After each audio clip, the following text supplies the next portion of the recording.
Terima kasih rakan pelapor dari Pulau Pinang Hanisma Ismail. Dan seterusnya Syafiqah, kita nak bercakap tentang isu kesihatan. Isu kesihatan ni.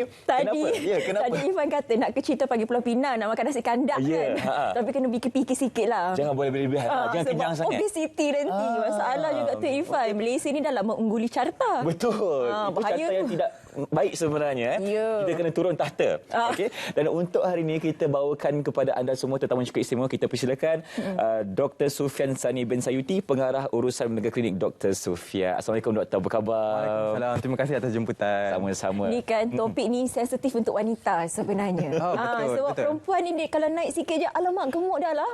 Obesiti dah lah. Jadi definisi obesiti itu sebenarnya bagaimana? Jadi doktor, kita tahu juga kayu ukurnya kan. Mungkin ada yang kata berat saya, tinggi saya macam okey doktor, mana obesiti, tapi sebenarnya dia dah obes. BMI dia lebih dan sebagainya. Jadi macam mana kita nak kira ataupun apakah kayu ukur untuk obesiti ni doktor? Jadi kayu ukur yang selalunya kita akan gunakan adalah BMI ataupun Body Mass Index, di mana kita boleh sama-sama mengukur kita punya BMI dengan menggunakan berat badan dibahagikan dengan tinggi darab 2. Bermaksud kalau contohnya saya sendiri adalah 65 kilo bahagikan dengan tinggi 168 cm darab 2. Kira-kira Jadi kalau penonton Selamat Pagi Malaysia di rumah pun boleh ambil phone sama-sama kira tengok berapa berat. Bahagikan dengan tinggi darab 2. Bahagikan dengan tinggi sensitif tu. Tinggi darab 2. Okey. Jadi untuk dia punya markah Jadi ke? Okey, berapa tu? Jadi untuk markah dia untuk lelaki dengan perempuan adalah sama, bermaksud daripada 18 hingga 25 adalah normal. 25 hingga 30 dikonsider sebagai overweight ataupun berat badan berlebihan. 30 sampai 35 consider sebagai obesity, dan lebih daripada 35 kita consider sebagai obesity yang berlebihan. Baik. Okeylah, normal. Itu adalah satu parameter. Satu lagi adalah dengan cara kita boleh buat ukur lilit pinggang. Di mana ukur lilit pinggang berbeza lelaki dengan perempuan, di mana kalau lelaki ia perlu kurang daripada 90 cm dan perempuan kena kurang daripada 80 cm. Jadi boleh bersama-sama berdiri, cek tulang pinggul, tulang pelvis dan ukur dekat situ.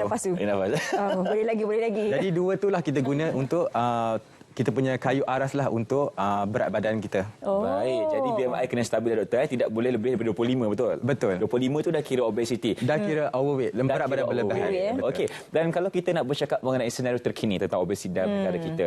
Seperti yang saya katakan tadi, Malaysia merupakan antara yang tertinggi di Asia Tenggara. Jadi betul ke situasi itu, dan bagi saya ini satu situasi yang sangat berbahaya.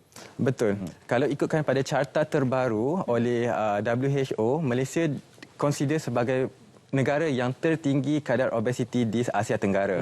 Di mana kalau kajian KKM buat 2019 hingga 2023, di mana lebih 50% daripada rakyat Malaysia dewasa adalah mengalami masalah overweight dan obesiti. Dalam perspektif lain bermaksud dalam kita punya hall ni separuh daripada kita adalah mempunyai masalah obesiti dan overweight. Bermaksud ia adalah sangat signifikan.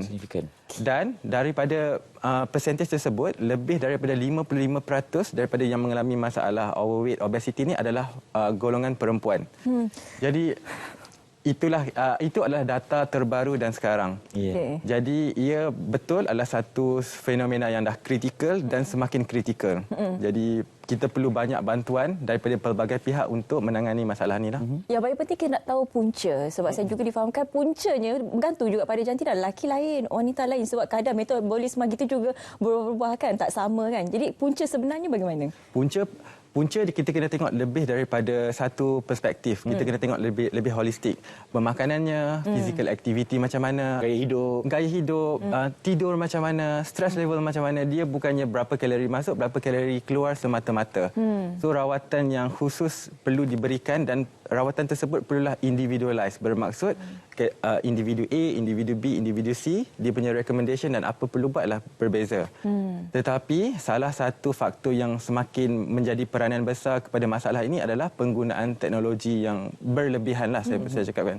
Contohnya kalau dulu kita nak order makanan, kena pakai baju, turun, pergi kedai, order. Lepas tu naik balik rumah baru makan, contoh. Tapi sekarang dengan baring kat katil, titik-titik, makanan sampai depan pintu.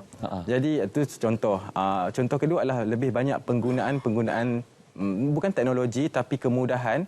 Contohnya dulu kita banyak menggunakan tangga, tapi sekarang eskalator ada, walkulator ada, lift ada, walaupun nak naik tingkat 1. Jadi, jadi kalau untuk kanak-kanak pula, dulu riang bermain dekat taman. Betul. Maghrib mak panggil balik tak nak balik, nak main lagi. Tapi sekarang kanak-kanak lebih tertumpu kepada dia punya gadget, skrin. Jadi benda-benda itu semua adalah faktor-faktor menyebabkan berat badan ni semakin tak terkawal. Betul, anak-anak kita ni kan sambil-sambil dia main phone tu dia makan. Tangan kat sebelah makan. Betul. Makan, tiba-tiba berat badan naik. Dah besar. Lepas tu waktu tu ibu bapa baru risau. Betul. Sebenarnya penggunaan teknologi itu yang perlu kita hadkan. Betul tak, doktor? Betul. Kita tak boleh nak mengelakkan daripada kita punya penggunaan teknologi, tapi kita kena mengahadkan. Dan bercakap pasal itu juga, anak-anak yang sihat, dia perlu bermula dengan ibu bapa yang sihat. So, ibu bapa perlu memainkan contoh yang baik kepada anak-anak lah. Sebagai role model lah, doktor. Kan? Tapi itulah bila kanak-kanak ni dah obesiti. Kalau kita yang dewasa ni, kita bolehlah fikir nak diet ataupun amalkan gaya hidup yang sihat, pergi gym bersenam. Ya, betul, pergi gym. Tapi untuk kanak-kanak, takkan kita tak bagi dia makan pula. Kalau ibu bapa ni tak sampai hati tengok anak tu tak makan. Suap juga tu pula. Betul. Anak tak habis, kita makan ya macam tu. Jadi apa yang disuap di mulut tu adalah yang penting. It's not about the quantity. Itu bukannya berapa banyak suap, berapa sikit suap, tapi apa yang quality of food tu kita perlu bagi yang lebih seimbang. Lebih seimbang. Okey, doktor, jika seorang itu mempunyai masalah ataupun kondisi obesiti ni, pastinya pergerakan fizikal mereka, kemampuan mereka sedikit terhad berbanding dengan orang yang lebih sihat. Apa komen doktor tentang ini? Betul, ini adalah masalah yang bagi saya adalah masalah utama untuk orang yang mengalami masalah berat badan berlebihan. Nak turun berat badan, kena exercise. Tapi nak exercise, tak boleh exercise sebab badan terlalu berat. Contohnya adalah apabila kita dah ada masalah berat badan, kita akan start rasa lemau. Kita akan rasa tak bertenaga. Kita start rasa demotivated, tak nak buat apa-apa sebab badan terasa tak sihat. Dan paling melimitkan kita punya physical activity adalah apabila berat badan menyebabkan sakit sendi, sakit belakang, sakit lutut, sakit sendi semuanya. Jadi benda ni, satu situasi ni kita panggil paradoxical, di mana you nak buat something tapi you tak boleh buat disebabkan oleh limitasi tersebut. Jadi setiap individu, bagi saya cara paling terbaik adalah bukan you Google, bukan you tengok video dan follow, tapi you kena jumpa doktor. Siapa yang mempunyai masalah ni kena jumpa doktor yang berpengalaman untuk turunkan berat badan dalam masalah macam ni. Dan sebab setiap recommendation tu adalah berbeza pada setiap individu. Tak semua orang boleh swimming, tak semua orang boleh jogging, dan tak semua orang boleh buat weight training.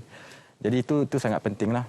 Jadi doktor, untuk kita mengatasi masalah ada hadnya dalam pergerakan itu, apa antara cadangan doktor boleh berikan kepada mereka yang mempunyai masalah obesiti? Mungkin ada rutin yang boleh doktor syorkan kepada mereka? Betul. Bagaimana? Tapi rutin dia untuk mengawal berat badan dan maintain berat badan ni, dia memang akan berbalik kepada pemakanan yang seimbang dan juga ke physical activity yang sustainable ataupun physical activity yang pesakit tu rasa selesa. Pesakit tu suka buat aktiviti tersebut, kita tak boleh paksa orang buat.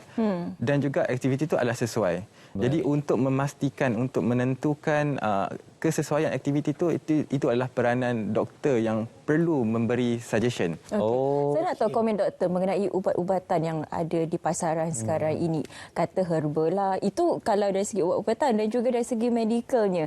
Ada yang melakukan pembedahan. Bagaimana? Adakah prosedur-prosedur ini selamat sebenarnya? Jadi untuk menurunkan berat badan, kita ada satu spectrum of treatment. Kita panggil satu rawatan protokol.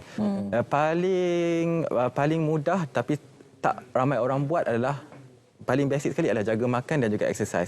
Dan paling hujung dekat sana, another spectrum tu adalah bariatric surgery lah ataupun pembedahan.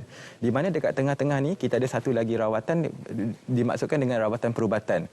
Jadi berdasarkan Clinical Practice Guideline 2023 oleh KKM yang baru dilancarkan, KKM dah update mengenai ubat-ubatan yang selamat dan boleh digunakan untuk menurunkan berat badan. Dulu tak banyak pengenalan kepada benda-benda macam ni, tapi sekarang ni KKM pun alhamdulillah dah makin ke hadapan dan dah start menggunakan ubat-ubatan dan memberi kelulusan. Jadi kami di Mega Clinic Dr. Sufian memang mengamalkan ubat-ubatan ni on daily basis lah. Hari-hari kita menggunakan rawatan ni dan dia sangat-sangat bagus kerana kita boleh membantu pesakit untuk menurunkan dulu berat badan supaya lebih ringan, barulah pergi buat exercise. So dia taklah kita paksa pesakit yang masih lagi mengalami masalah berat badan untuk terus exercise. Sebab nanti sakit tu makin teruk, sakit lutut makin teruk dan pesakit akan rasa demotivated, tak nak buat apa langsung. Sakit. Nanti kalau exercise esok tak boleh kerja. Kita kena ambil baby step lah. Slow by slow. Jadi ubat-ubatan ni memainkan peranan yang sangat penting lah dalam membantu proses untuk mendapatkan hidup lebih baik. Kata kuncinya membantu. Jangan semata-mata bergantung pada ubat pula. Nanti pergi klinik jumpa doktor saya nak ubat je. Tapi senam tak nak. Makan nak nasi kandar. Macam mana? Makan ubat, makan lagi dekat sebelah tangan, makan benda lain. Apa fungsi ubat tu kan? Tiba-tiba last sekali nanti, tak apalah doktor, bedah je. Itu dah jadi hal lain. Betul. Jadi doktor, sebagai kata-kata ayah, apakah harapan doktor kepada masyarakat di luar sana untuk sama-sama kita mengurangkan kondisi obesiti yang semakin lama semakin meruncing dalam negara kita? Pertama sekali, soalan yang sangat bagus sebab pertama sekali masalah ini perlu ditangani bermula daripada pesakit sendiri, bermula daripada individu sendiri. You need to want to be good at your life. You kena rasa nak baik. Dia tak boleh husband suruh, wife, dia tak boleh orang lain suruh. Kita yang kita nak rasa makin baik dulu. Jadi cara terbaik adalah kita ambil cakna. Tahu berat badan berapa. Jangan bila last timbang tahun lepas. Bila last timbang tahun lepas. Bila jumpa doktor dah lama tak jumpa doktor. Jadi benda-benda ni adalah penting untuk kita ambil tahu dahulu dan juga ada rawatan susulan dengan doktor sekiranya perlu. Jadi cari doktor yang lebih arif tentang untuk menangani masalah-masalah berat badan tersebutlah.